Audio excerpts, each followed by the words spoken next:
જય લગજણી મિત્રો, તો અત્યારે આપણે તળાજા તાલુકાના પીપરલા ગામે આવ્યા છીએ અને પીપરલા ગામની અંદર જે દંપતી પરિવારનું મકાન આપણે બનાવી રહ્યા છીએ અલગધણી આશ્રમ રામા મંડળ અને નોંધારાનો આધાર ચેરિટેબલ ટ્રસ્ટ દ્વારા આપણા ગ્રુપનું 13મું મકાનનું કામ તમે જોઈ શકતા એટલું આટલે સુધી પહોંચ્યું છે।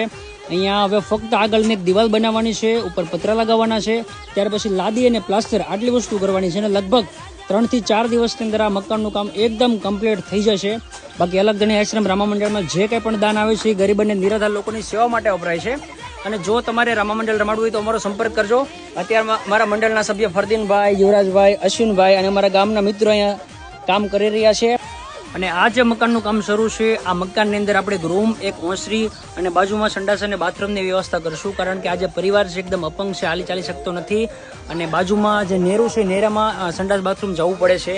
તો પરિવારનું કેવું છે એમ કે સંડાસ અને બાથરૂમ બની જાય તો એકદમ સરળ રહે, તો આ પરિવાર માટે આપણે સંડાસ અને બાથરૂમની વ્યવસ્થા પણ કરશું। બાકી વિડીયો પસંદ આવ્યો હોય તો લાઇક કરી દેજો, તમામ ગ્રુપમાં શેર કરજો, કારણ કે અલગધણી આશ્રમ રામા મંડળ દ્વારા આવા જ સેવાકીય પ્રવૃત્તિ કરવામાં આવે છે અને આ સેવાકીય પ્રવૃત્તિનો વિડીયો નીચે આપેલી ચેનલ ઉપર મળશે, તો સબસ્ક્રાઇબ કરવાનું ભૂલતા નહીં।